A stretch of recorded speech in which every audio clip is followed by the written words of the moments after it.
All right, we will call the committee of the whole meeting to order. If we want to start, I see Prince Prime Newhofer here with anything you guys have to say regarding the engineering services recommendation on the Bristol Avenue improvements. Talk a little bit about the project if you'd like to, or anything of that nature. Yeah, I guess I'm happy to answer any questions.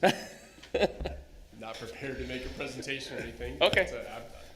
Yeah, just a little background is, you know, this is a project we have planned in either next 26 or 27. We have some grant money for two portions of this, so we sought proposals from our three engineering firms, and they all submitted quality proposals. It went through a pretty lengthy review from our staff committee that looks at these, and their recommendation was to move forward with Pride and Newhoff, and you see some of the details in Scott's memo there. So we would highly recommend you take positive action on this, and Jason and team are here in case you do have any specific questions on timing or process. Yeah, we are thinking 2027 for construction. It would be nearly impossible to have it completed in time to go through the bidding cycle that MDOT requires so that we could build it in 26. And one of the biggest reasons for that is that we've estimated about 45 easements are going to be needed, which is similar to what we had on the last phase of Kinney, and that's just a really long process to work through that with 45 unique property owners. So Yeah. Yeah, 45 individual personalities. That's right, so. Do we have questions or comments here? No, just to add on what Jason said, that as you remember the Kitty project, it was quite lengthy, and they're proposing the use of the same team for easement acquisition as we used for that. It turned out favorable. Like Jason said, there were a few holdouts, but I think Land Matters did a good job of working with Prine and Newhoff to get that all done and wrapped up, and worked very well together as a team. Yeah, the scope is very similar as the Kinney project, so we've got alternatives that we can move forward with as we run into issues with easements and whatnot. So. And hopefully we have a different contractor on this one when it goes to bid. That was a challenge on the other section. Well said. Both Kitty projects we've done recently. So moved. That's something we can't control, is it, right? So, nothing from members of the commission. Everyone's good, generally comfortable with the recommendation. All right, I think we're all set with you. You guys are free to head out if you'd like. Great, thank you. All right, and with that, the fiscal year 25-26 budget presentation. Dan, please join us and Thank you. let's hear it. Let's hear it, huh? All right, well, thank you.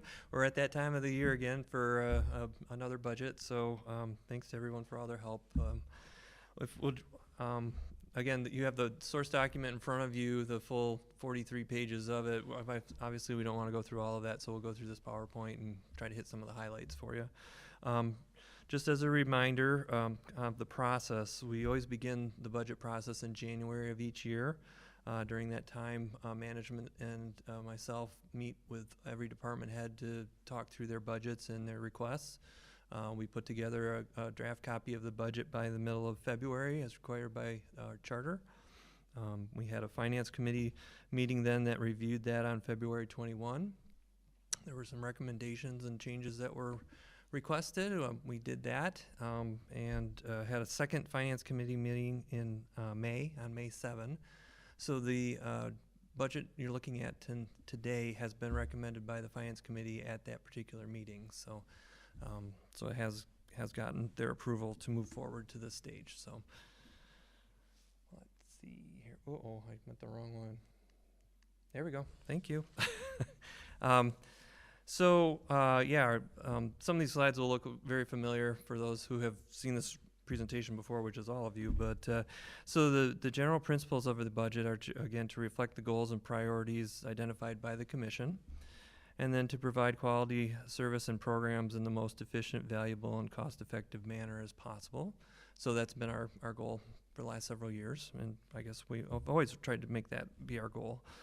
From the revenue perspective, we're always conservative, but yet we are reasonable in our estimates. So we're trying to not be so conservative that we get hit at the end with like, wow, where did all this extra money come from that we, so that's that. And then again, the expenditures are just based on the priorities that the commission sets for us as we go forward. So on the revenue side, just looking at some of the main revenue sources for the general fund and the street funds. Again, we have the three main sources for the general fund. The property tax. Again, we're requesting that our millage rate stay the same at 1.336. That rate has been consistent since 2000, the year 2000, so there's been no adjustment on that. We estimated about $2.1 million in revenue on that, and that is after the captures for the DDA and the brownfields. So that is truly just general fund money. The big one for us, again, is the income tax. We're budgeting $16 million. That is what we had amended our current year budget to at a month or so ago. We have hit that mark both the last two fiscal years. This year looks like we're right on track for that again. And so that might be a little conservative again, but we've met that mark each time. So, and then from a state revenue sharing perspective, there's for the general fund, there's about 2.8 million that we're anticipating. That's based on projections from the state as of May. And then in our Act 51, which is our road funds, so the major and local street funds, there's a combined amount of about 4.8 million. Of that 4.8 million, 3.9 would be for major streets, and the rest would be for the local streets. So then the next few slides would be more on for the expenditures, not only for general fund, but kind of overall. The first slide relates to personnel costs. So we have included a 3% cost of living increase for wages in this particular budget. In terms of staff additions, we've added a technology position. Jason would like someone who could focus more on the cybersecurity end of things, and so he's asked for that, so we put that in. We've added a full-time position and 2 seasonal positions for our building and grounds department. We have a retirement coming up in that area, actually a couple of retirements, but this is additional help. And we're also looking to expand their scope just a little bit. So hopefully some of these positions could then help at the Ice and Fitness Center as well, because we're a little bit short-staffed in the maintenance areas over there. So that was one of our hopes with this other extra position or positions. Go ahead. Just to jump in on Dan on these just a little bit too, the other, with the 2 seasonal positions on that, we're also looking at potentially some help in the parks on the weekend. We have a lot of events and emptying trash and fitness center use on the weekend, so it's kind of branching out, and then anticipation of the library in another year or so, building up the staff so we have adequate staff for that. And just to back up a little bit on the IT position, but don't forget we share those services with the city of Granville, so some of this cost will eventually kind of be split with the formula that we have with Granville. They also have needs for cyber. I mean, everybody does these days, so I think that's a good addition. All right, sorry, Dan. No, it's good. Thank you. On the police officers and detective staff, we budgeted 44 full-time equivalent positions. That's what we were trying to get up to. Doesn't mean we have 44 people on staff yet, but we have the budget built that way. Same for fire, 14 full-time equivalents for that. We also increased some hours for the zoning code enforcement staff, just a few hours a week, but he's staying busy enough that we needed to add a few hours for that. And then finally in the DPW area, an additional full-time laborer position has been added on there. At the bottom, you'll notice there's a little note about in years past we've done some additional monies towards either our OPEB liability or towards our pension liability. This year we chose not to. We had some other needs, but also our pension is looking really good. We're in the low or the upper 80s, low 90s as our percentage of funded liability. And then we just did the OPEB buyout of a couple months ago for 21 staff, so we feel that will help our percentage as well. So we chose not to put additional amount in this year's budget. So So for police department, just a couple of things listed here. Police and fire, the big thing there is the first one, the Axon camera, video, and taser system. We signed a 5-year contract with that, and this is year 2. That's just an annual cost, but that's probably the biggest cost for the equipment-related stuff for the police department. Fire, there were a couple of things, but yeah, nothing, nothing huge for this year. If we go to the building and grounds areas, the first one there, we put some money in for a building space needs study for the public safety building. And I believe they're already started on that, aren't they? Because there's some money in our current year for Yeah. that. And then, Yeah, we already started. That's not just for the public safety building at Station 1. As we talked about, the police fire subcommittee to kind of look at future needs in the fire department and police department. So yeah, we kicked that study off about a week or 2 ago. So they're just kind of doing some background data gathering, and I think timing will work well with the new chief coming on board, so he can have some input in the process as we move forward. But yeah, we started it this year. We had a little bit of money that we had budgeted in our current budget, and then this will carry over after July. thanks. The other items listed on there are actually ones that have been on our capital improvement plan or our CIP plan for a year or so, a couple years, and so this is the year that those fell into line. The HVAC upgrades, just as a FYI, we put 200,000 in every year and then let DPW work with Train or whoever to figure out what's the biggest need for this year. So instead of saying we're specifically this year going to do Station 3, whatever, we just let them figure it out and say you got 200,000 and let it go from there. So, going to the next one in the parks area, it's the same kind of thing. That first line item, we have $500,000 for park improvements. Same type of thing. We've had that for, this will be the 3rd year, I believe, that we've had that. And things get identified as we go on, and we use it that way. I have drains listed here. There's a little more drain work in this year's budget than we've had in prior ones. Now, last year we had the big one with the Kent County drain that went through the south part of town, but that was a separate thing. These are a little bit different. These are ones that we're going to be doing. So have those highlighted. On street fund. So every year we budget money for both major and local streets to do overlays where they grind down a little bit and put it back up and make the road really nice. The amounts that we have listed are consistent from year to year. The only difference is this particular year we've added an extra $200,000 in the major street fund to cover repaving of Alpine Avenue on the south part of Alpine Avenue. We had initially thought we'd had some grant money to pay for that. That grant money got moved to something else, another project, so we're paying for this. So we're gonna just, instead of having the fund balance of the major street fund go down, we just are adding a little bit more from the general fund to help cover that difference. Yeah, the grant money for that is what we're shifting over to Bristol to combine that with the other grants for Bristol. Since we have to go through all the MDOT paperwork for that project, it was much easier to use this grant money over there as well, and then do Alpine on our own like we did in the last section when we shifted the money over to the Bristol Panel Bridge. So it's worked out a lot better and saves us a lot of money on the administration by doing it ourselves. Yep. Thank you. Yeah. In the middle area, those are our road improvement projects for the upcoming year. A lot lower than what we've had last year when we had the 3 big ones going on, but all valid ones.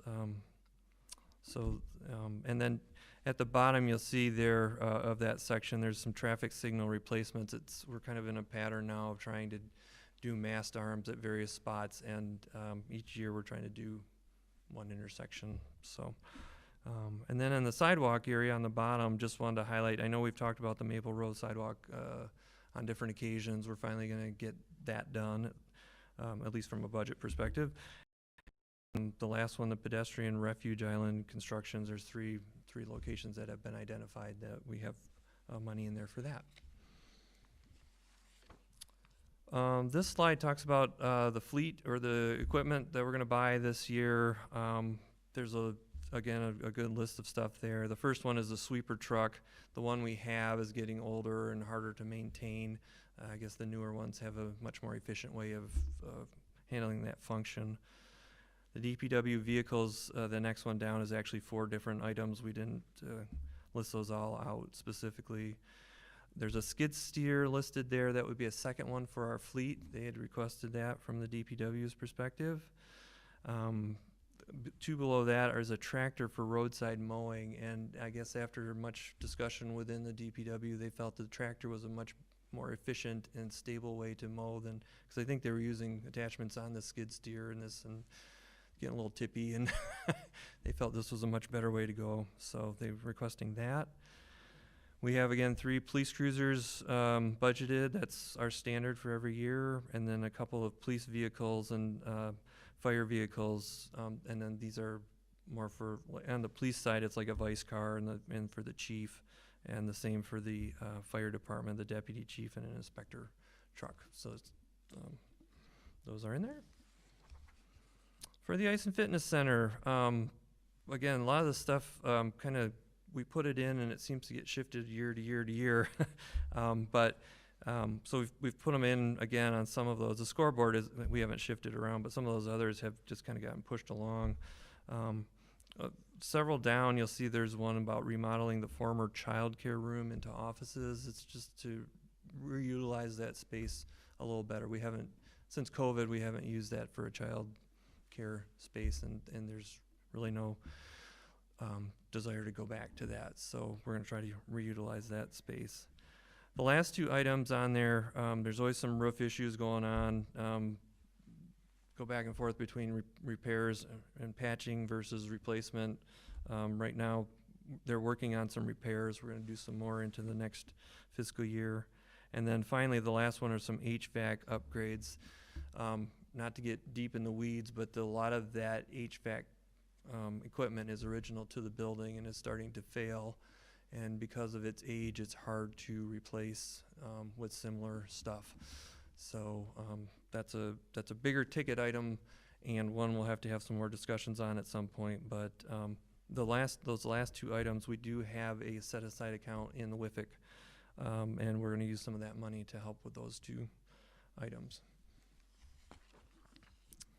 We have had a lot of luck with our set-asides over the last several years. The biggest one recently has been we had a set-aside for a number of years for the OPEB, to do something with OPEB, and we were able to use that this year, and that paid for the vast majority of what we had to pay out for that OPEB settlement, so that was a really good use of that money.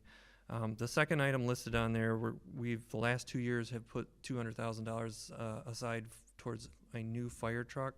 It's not for the fire truck that's been ordered, the ladder truck. This is for an additional one.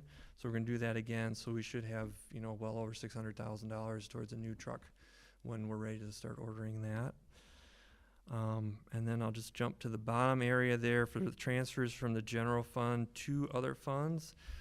Usually we'll have a transfer from general fund to the major street fund. We didn't need to do that this year, so that helped free up some money for some other things. The other ones that are listed on there are pretty typical for what we do in each year. And then I'll just point out the last one listed there is our first library bond debt payment is due in this upcoming fiscal year, so that money, we have to transfer it from the general fund into a set-aside account for that transfer, so that's what that money is doing there. In terms of our bond debt and payments, again, we just highlighted that, so I won't say the same thing. And then the DDA doesn't have any bond debt at this current time. They're all paid up, and we don't have any capital equipment fund, meaning we didn't buy a truck and have a loan against it at this point. Maybe that's coming at some point down the road, but we don't have that at this current time. And then finally, a new fund for us this year is for the building construction for the library project, and we have $20 million budgeted for construction costs in the current fiscal year. Again, that's a new budget or a new fund for us this year. It's Fund 471 in your source document. A couple of slides again, just specific to the general fund. If you want to just see towards the middle there again, those source revenues are income tax is about 65% of our total general fund revenue. State shared sources are 12% and property tax are 9%. And if you were to go back and look at prior years, those percentages would probably be within 1 or 2% of each other. So we're very consistent on that going year to year. Then we have a couple of graphs again just showing revenue versus expense. This bar graph again just shows that your third one over is your income tax, which is the big revenue source, and just kind of spells out the other ones there. This is the expenditure side. In the middle, you'll see again that the police and fire are the two biggest expense line items, and then the far right-hand side is the transfers out. That's the next largest one there. So again, that's very consistent with what you would see if you pulled up prior years. This slide always shows the difference between the revenues and the expense in our use of fund balance. So the orange is the revenue, the blue is the expenditure, and the green is in our use of fund balance. How much fund balance are we going to use up to balance out that budget? This slide, I won't go into great detail on, but it's just a projection of our unassigned fund balance in the general fund as of June 30 of 2026. And the reason we do this is because of our adopted fund balance policy, which basically says in the general fund you have to have an ending unassigned fund balance of at least 15% of the general fund expenses. That's what the policy says. So this slide, if you just go to the bottom line there, would show you your percentage of unassigned fund balance to the proposed budgeted expenditures for 25-26, and you'll see that it's at 18.5%. So we're well above our 15% minimum. So, Dan, if I could just looking at it, it looks like our fund balance was last year more like 40% or so, and we're eating that up. We're doing that intentionally, I assume. mm-hmm. Can you talk about that? Well, it's yeah. I guess this number. If you, it's always hard because this number of 18%, when we get to that time next year, it's probably going to be way higher than that, to be very honest with you. It goes back to the conservative nature of that. So when the real numbers come in, it's always different than what you think it might. Yeah, it's, and I hate to say it's bad budgeting because I don't want to do that, to say that to myself, but you know, for example, the last couple of years, the income tax, for example, revenue came in much higher than we had expected. So all of a sudden you have a greater revenue stream than what you thought. And then some of these projects that we thought we would do because of timing or change of priorities did not happen. So suddenly you have a bit higher revenue and a bit lower expenditure, and that makes your percentage change drastically because of things like that. So yeah, it's No, that helps. Thank you. yeah, it's not a very good answer, I'm sorry, but it's, But I think also it's when we have our audit done at the middle of the year, at the end of the fiscal year, and we get the audit results, we always see how positive those are. So that then goes back into our fund balance. So this is just a projection based on the budget, where the audited numbers are the hard numbers. And I mean, for the past 15 years, we've added to our fund balance as a result of the audit. So yeah. we're very comfortable by taking that approach, by kind of budgeting a little bit more, knowing that these are not audited numbers, and you know, Yeah. being another- conservative. Yeah, I'm sorry. Like another example would be the 500,000 we have for park improvements. We budget 500,000, but maybe we only do 300,000 that year. So now we have a $200,000 positive to us for our fund balance, and that is, it's stuff like that, you know. Yeah, it's yeah. I'm good. I'm not I'm good. not explaining it well. I'm sorry. No, you are. And I think Commissioner Burke understands the purpose and the Sure. process, but just for the purpose of the public record, I think a lot of the reason that we like to do this from the perspective of the Finance Committee is that what we don't want to have happen is find ourselves in economic recession of our income levels, and the things that drive our state or local budget, and then having to cut services because we did not plan according to that process. I think that, as Daryl mentioned, the audit is a part of our process annually that puts more money into our fund balance and kind of colors the way that we approach our supplemental spending when we do our budget amendments later in the fiscal year. So all of this is part of the natural progression, and this is the way that we have approached it, just to make sure that we are being appropriately conservative with the taxpayer dollars. Thank you. Yep. Nope.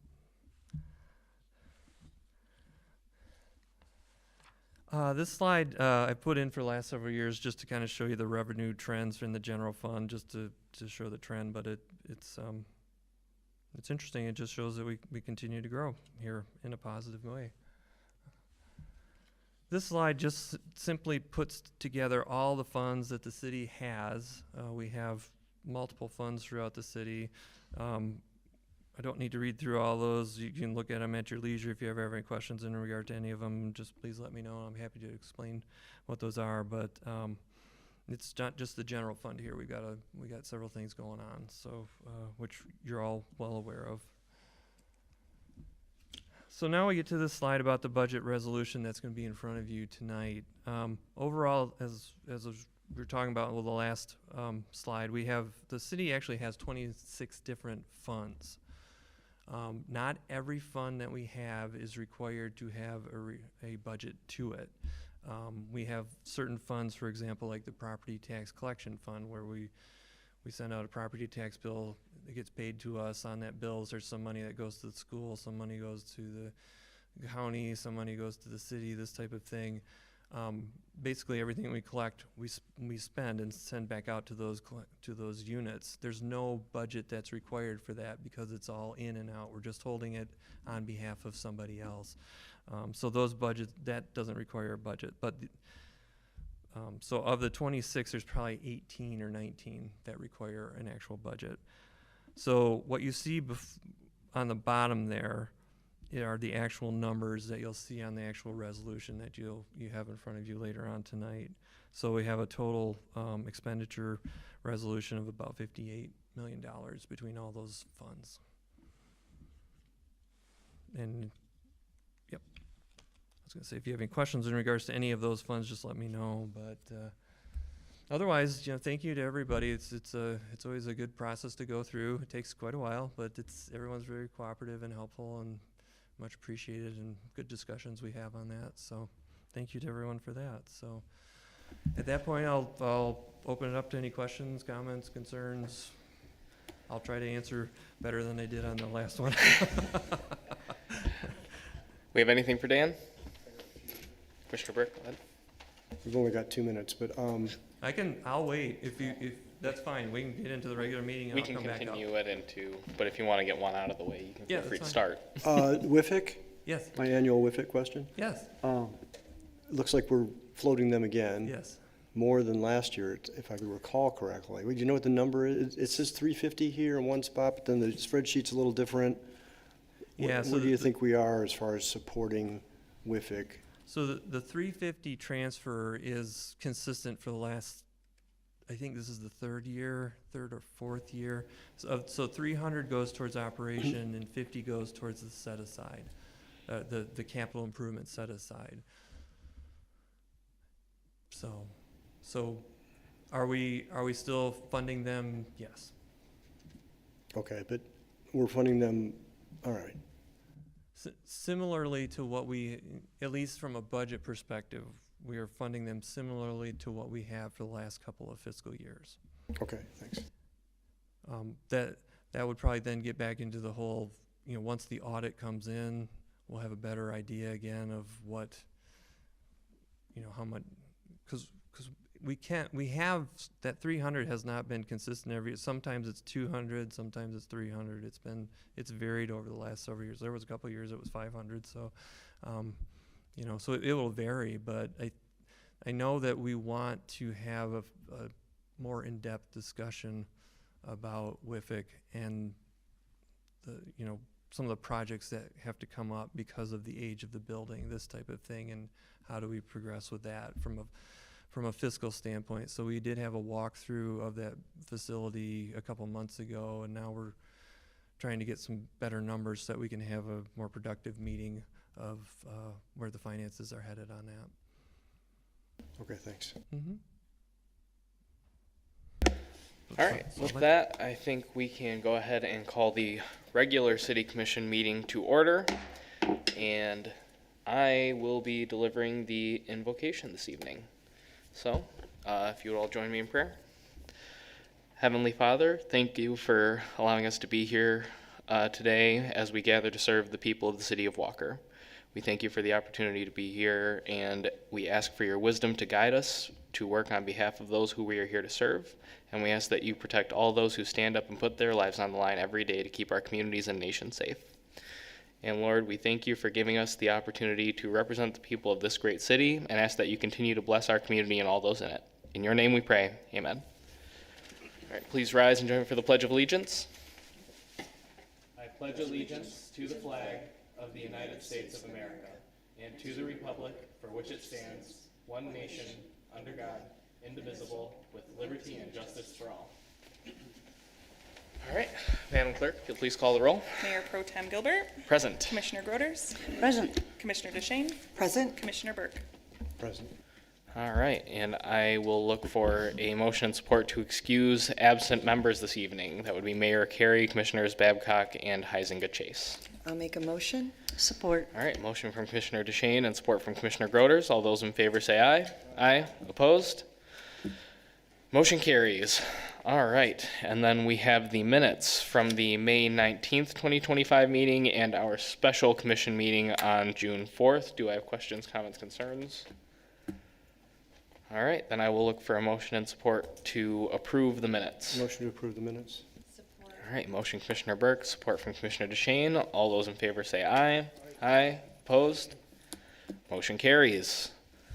All right, we are off to the public hearing on the proposed 2025-2026 fiscal year budget. Would this are we looking for a motion to open the public hearing? Would you say? Yes. All right, I'll look for a motion and support to open the public hearing. Motion to open the public hearing. All right, motion from Commissioner Burke, support from Commissioner DeShane. All those in favor say aye. Aye. Opposed? The public hearing is open. Dan, do you want to provide comment as a member of the public? Wonderful. All right, then I will look for a motion to close the public hearing. I'll make a motion. Support. All right, motion from Commissioner DeShane, support from Commissioner Groders. All those in favor say aye. Aye. Opposed? The public hearing is closed. Next, we will move to public comment on agenda items. Dan, is there anything else you would like to comment on our agenda this evening? Seeing none, I think we can move on. Reports from the city manager, the PCI building, plumbing, mechanical, and electrical inspection services contract renewals. Okay, well, good evening, and we're asking for your consideration tonight to renew the two outsourcing contracts we have for our plumbing, electrical, and mechanical permit and inspections, and our building permit and inspections. And those both go through a company called PCI, Professional Code Inspectors. And I just want to point out a couple of changes. Typically, this is kind of a same thing every year, but there's a couple of changes this year that we should probably talk about and just clarify. The first is the contract period would be extended from 1 year to 2 years. That was at the request of the vendor, and I thought that's probably a wise thing to do. We've got a long track record with PCI, and there probably isn't justification to do an annual review. There is certainly language within that contract where if something comes up where we're uncomfortable with the contract or with the services, we can call the contract into question. So it's not like it's written in stone 2 years, it's subject to performance essentially. So that is one change. And there is a financial change. PCI is seeking a 10% increase in building services fees. Those are the flat fees we get charged every month. And they have been on board here, I believe, since 2016 with the full package of consultation. And so they have not increased their fees since 2016 for the building services contract. So I talked to them about that, and they were a little bit They were uncomfortable on a little bit about raising their fees, but at the same time, their costs have gone up significantly over the past 10 years. And so I said, you know what, I think that's something that's reasonable, especially if you break it down per month. It would be an additional $1,458 per month. And what that does is it gets us their full slate of inspectors too, which is very helpful. We used to have the load on one building inspector here, and over the past 10 plus years, that would have been really an unreasonable load on one person to be able to handle the diversity of buildings that get constructed and reconstructed in this city. So there is a benefit in the service, I think. Overall, that would be an increase in $17,496 per year. But if you look back on 10 years and you assume an annual 1 to 2% increase, we're probably right where we should have been along that.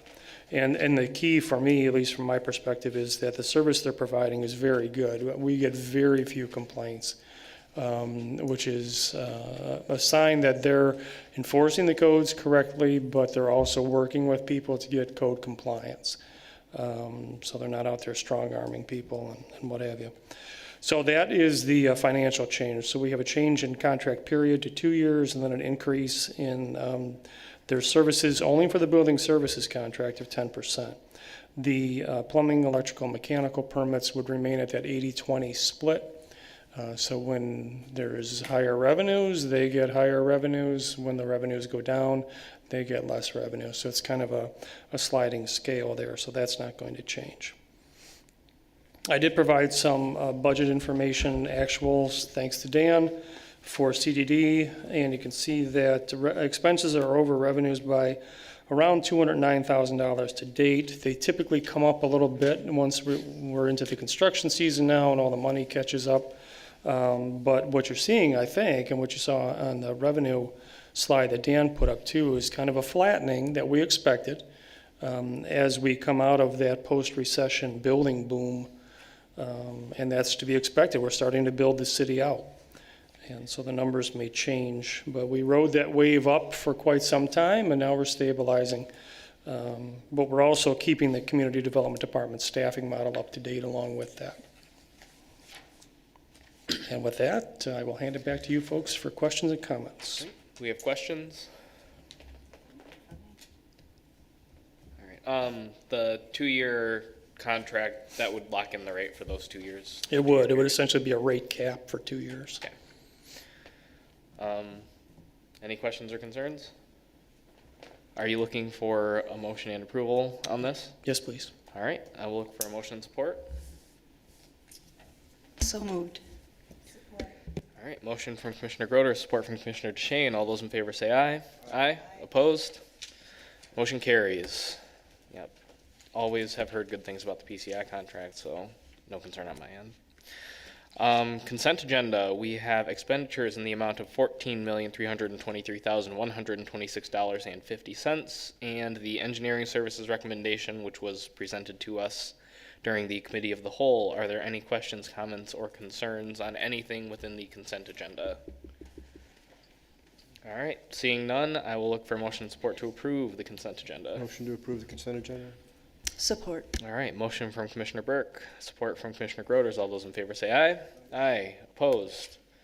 Motion carries. All right, we are on to our resolutions. And first we have Resolution 25-765 to approve the fiscal year 25-26 budget. And I would like to reopen the discussion on that item. Commissioner Burke, you may continue. Just one more question. I thought you said the set aside money for the fire truck right now is for another ladder truck. Did you say it was for a second ladder truck? I'm sorry, I misspoke that way. It's for a second truck. It's not for another ladder truck. It's Okay. for probably another engine, Okay. is what I'd have been told. But, Okay. yeah.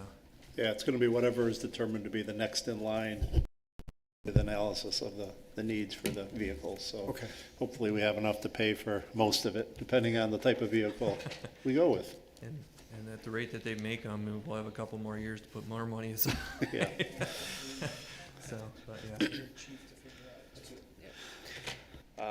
Commissioner Groders, anything? Commissioner DeShane, anything? All right, I think we are looking good. again, I'll just mention that one of the things that I continue to hear about from residents is the property tax issue. So while we control a very small portion of that, it continues to be something that comes up and an item of concern for me. So with that, I will look for a motion and support to approve the fiscal year 25-26 budget. So moved. All right, motion from Commissioner Groder, support from Commissioner Burke. All those in favor say aye. Aye. Opposed? Motion carries. We have a budget. Hey, thank you. Very good. All right, and resolution 25-766, approving certification of the delinquent special assessment to the 2025 summer property tax roll. So yeah, just a quick thing on this. This is an annual requirement that we have. Basically, at this point, we're down to, from a special assessment perspective, just down to our DDA streetscape special assessment district.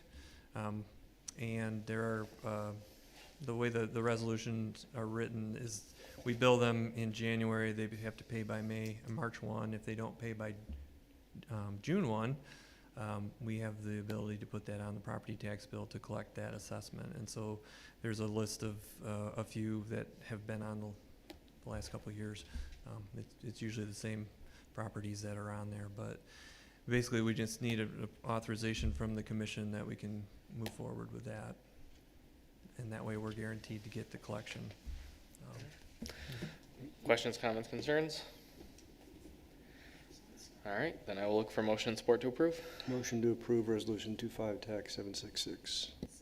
All right, motion from Commissioner Burke, support from Commissioner DeShane. All those in favor say aye. Aye. Opposed? Motion carries. Great, thank you. All right. Any other public comment? Seeing none. We will move on to Commissioner and City Manager comments. Mr. Manager, if we can start on your end. Sure.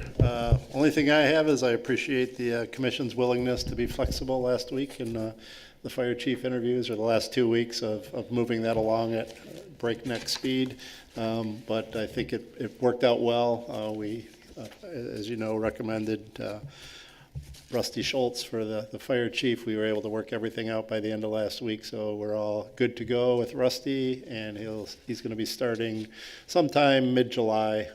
Obviously has to relocate, but yeah, excited to have him on board, and I think he's going to be up here at the end of this week for a couple days just to kind of get his feet wet, get to know the area, maybe do a little tour of the stations and stuff before he starts. So excited to have him on board, so thank you, and thank you for the budget.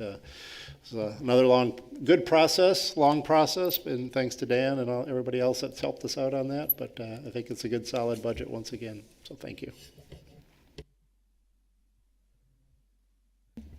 Well, quite the process for the fire chief, but going out to that consultant was the right move. We were nervous about it at the time, frankly, but it worked out great. He did a great job for us, so appreciate everybody's hard work on that. Okay, on May 30th, we had the mayor's summer reading program, which involved both Zinzer and Central Elementary, wherein the mayor, DTE, and AT&T, and the Community Engagement Committee had the privilege of handing out over 200 backpacks filled with chapter books. I think each of them had 3, and a lot of other miscellaneous goodies in there. And it was just so much fun to give these to these kids that are going to be going into reading the next year. So we also are going to start doing some reading with the mayors, probably one at the ice cream with a big chair, where we can have kids join, and they'll get a free cone, and they'll be able to take their little bookmarks over to the library, and they'll get some free Chick-fil-A kids meals. So it's just been a really positive thing. We're also talking and working on our upcoming June 25th Party in the Park, which is going to be featuring the Alpine Park. And we'll have a rain date to schedule if we get rain on that day. So we're really we're starting to see the Community Engagement Committee actually do some things and actually, engage with the community, I guess. Fire chief interviews, wow, great candidates. Really think that everybody did a great job. Was really, really impressed with Rusty. I cannot believe that someone was so forward-thinking to put together their first 100 days. It just blew me away. I wish I would have been there for that interview, but work gets in the way sometime. I think we made the great decision to hire him, but I think we had some great candidates, and I'm excited to see him come aboard. And then Dan, thank you as always for the budget. You do a very nice job walking us through it, and I know it's not always easy. That's it. Thank you, Dan, for all your hard work. That's much appreciated. And thanks to the staff that coordinated all of the interviews and everything that had to happen last week. I mean, I know a lot goes into that with just getting things organized and getting snacks and refreshments and all that. I thought it went very, very well. Great. Well, I won't add much. Really appreciate it on everything going on at City Hall. There's no shortage of things to do, but all of our good staff keeps the machine moving. So thank you for everything. Daryl? Oh, just one more thing. If you weren't able to make it out last Thursday, Brenna concert at Community Park, another huge hit. It was a great night to be out there. The place was packed, and our staff did a wonderful job between communications, police, fire, DPW. Ran smooth as could be. So another great evening with Brenna. So a lot of people out there and a lot of people dancing. So, not me. Yes. Further to my point.